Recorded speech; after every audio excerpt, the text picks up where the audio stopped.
Aku merasa diikuti oleh pria bertubuh tinggi dengan muka berdarah yang sedikit hancur. Dia berjalan sempoyongan.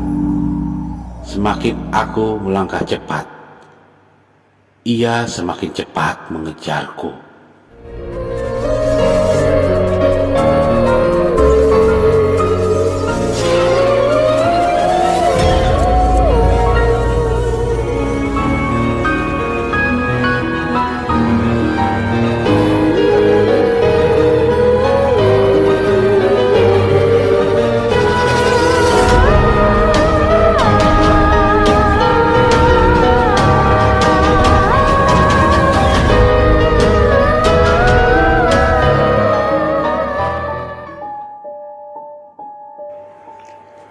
Bismillahirrahmanirrahim. Halo, assalamualaikum warahmatullahi wabarakatuh. Salam santun dan salam sejahtera. Jumpa lagi di channel Sigit Nurwanto. Seperti biasa, di channel Sigit Nurwanto akan bercerita tentang kisah nyata. Di episode kali ini, channel Sigit Nurwanto akan bercerita tentang kisah horor Perias Jenazah.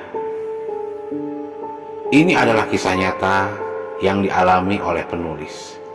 Saya di sini akan bercerita dari sudut pandang penulis. Oke, kita langsung ke ceritanya. Dering telepon berbunyi kencang di tengah lelap tidurku. Jam dinding menunjukkan pukul 2 dini hari.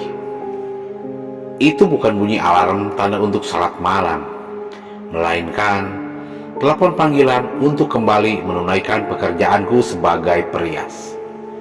Ya, sudah 30 tahun aku menekuni profesi sebagai perias jenazah.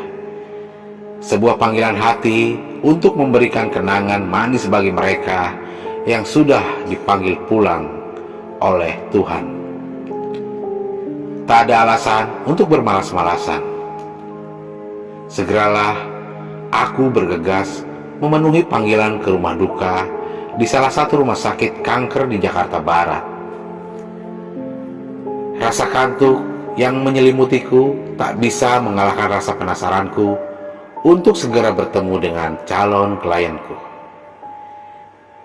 Dia adalah sebujur tubuh kaku yang tak lagi bernyawa.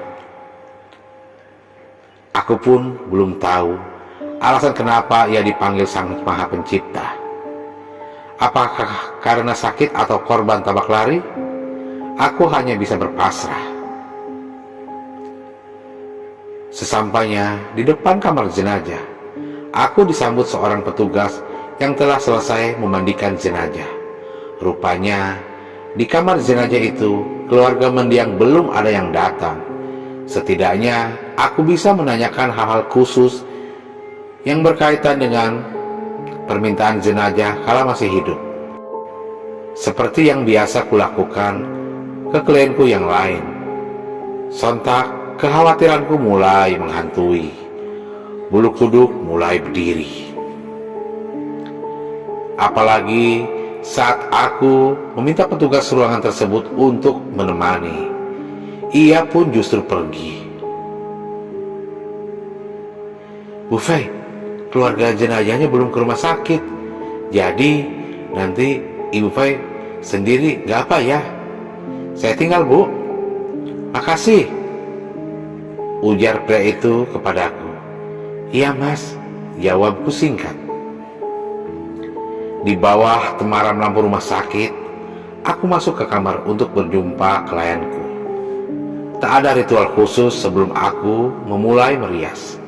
Namun, walaupun begitu, aku tetap meminta izin melalui komunikasi batin. Aku tahu ia sudah tak bernyawa. Namun, layaknya manusia, meminta izin adalah bagian dari adab dan etika. Hai Mbak, saya Fer. Mohon izin untuk merias sebagai amanat keluarga dan atas nama Tuhan Yang Maha Kuasa. Ucapku dalam batin. Aku yakin bahwa ia pun sudah berkenan. Dengan alat rias khusus yang sudah kupersiapkan, aku mulai untuk memoles wajah cantiknya. Sebelumnya, informasi yang kudapat dari petugas kamar jenazah, perempuan usia 30 tahunan yang terbujur kaku di depanku ini adalah pasien penderita kanker otak yang sudah lama berjuang melawan penyakitnya. Namun, hari itu ia pun dipanggil pulang Sang Pencipta. Tak jauh berbeda dengan merias manusia, rangkaian merias pun aku awali dengan memoleskan foundation, bedak padat, eyeshadow, dan lain-lain. Ia pun tampak manis tersenyum dengan rambut panjangnya.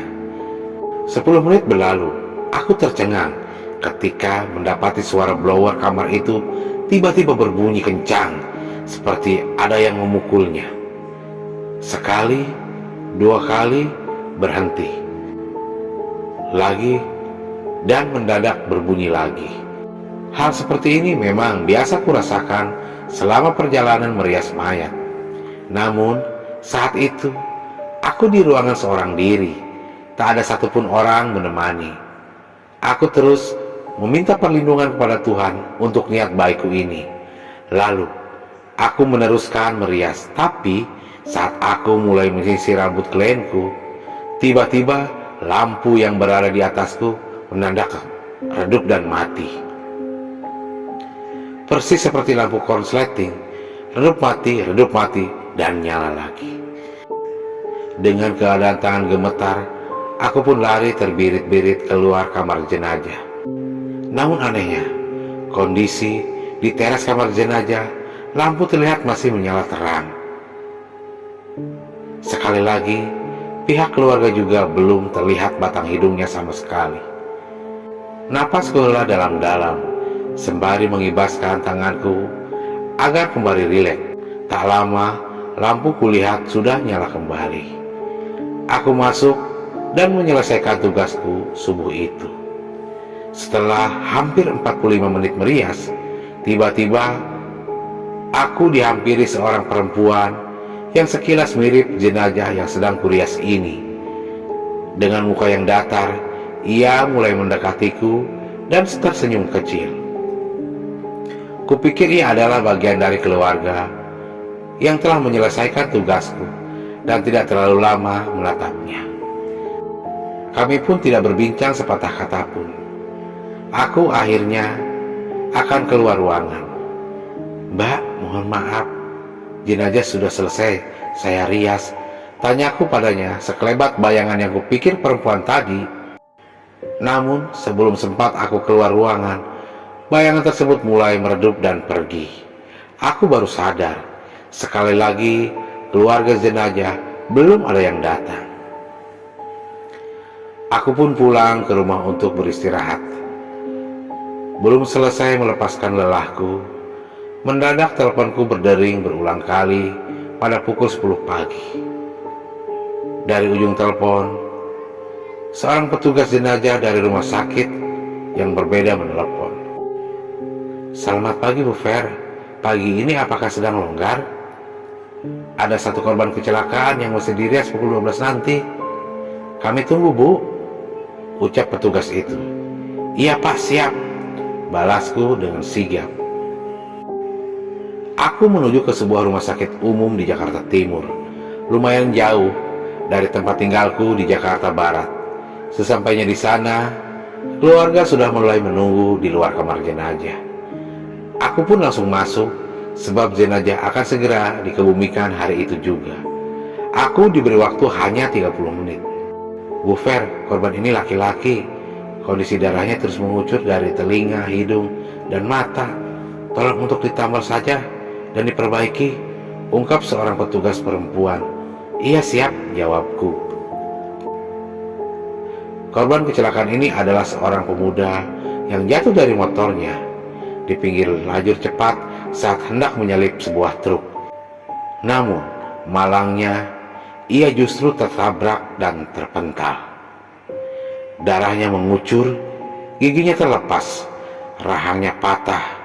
Bisa dikatakan, wajahnya hancur dan tak bisa dikenali. Ini tugas berat buatku, namun aku tidak boleh menyerah. Perlahan aku mulai mengoleskan cairan formalin agar membuat darahnya mampet. Setelah itu, aku tutup mukanya dengan teknik-teknik khusus yang sudah kupelajari bertahun-tahun. Tujuannya untuk menyempurnakan wajah sehingga layak utuh dikuburkan. "Pak, jenazah sudah selesai saya rias. Tolong dilihat dulu. Barangkali ada yang kurang baik," tanyaku pada pihak keluarga. Ya, biasanya aku memberikan keleluasaan pada pihak keluarga untuk melihat dan mungkin melakukan revisi terhadap riasanku. "Sudah Bu, ini sudah cukup. Terima kasih, anak saya sudah tenang," tutur ibu korban dengan tatap kesedihan kehilangan putra tercintanya. Seperti biasa, aku pulang ke rumah. Namun, sore itu sekitar pukul 3, sesampainya di gang menuju rumah, ada perasaan yang tak biasa menggelayutiku. Bulu kuduk merinding, perasaan was-was, kaki bergetar dan berkeringat dingin. Ini benar-benar menghantui. Aku merasa diikuti oleh pria bertubuh tinggi dengan muka berdarah yang sedikit hancur. Dia berjalan sempoyongan. Semakin aku melangkah cepat, ia semakin cepat mengejar. Sesampainya aku berhenti di depan teras rumah, pria tersebut raib. Tanpa berpikir yang aneh-aneh, aku langsung menuju ke kamar tidur. Karena sore itu aku merasa badanku hampir rontok. Tak lama setelah aku merebahkan badan di atas kasur bertingkat, jreng, jreng, tiba-tiba kepalaku pusing bukan kepalang. Tenggorokan terasa dicekik. Dan muncullah bayangan pria yang membuntutiku tadi. Ia sangat marah dengan tangan yang mencekik leherku. Wajahnya hancur, namun badannya masih utuh. Dia terlihat murka. Aku pun tertindih. Tak lama, anak perempuanku datang menolong aku dan membangunkanku. Katanya, aku sedang ngelindur dan aku mulai tersadar. Bayangan tersebut pergi dan menghilang. "Mah, Mama kenapa? Kok kayak tercekik gitu?" "Bangun, mandi dulu," tanya anakku. "Nak, pergi kemana orang itu?" tanyaku. "Siapa, Mah? Ngaco." "Mama tuh ngelindur," balas anakku. Aku kaget banget. Mungkin tadi ketika merias, aku tidak melakukan komunikasi dengannya terlebih dahulu, sehingga ia merasa tak terima dengan hasilnya. Aku meminta maaf. Ya mau gimana lagi, memang resiko pekerjaan. Setiap pekerjaan itu pasti ada resikonya.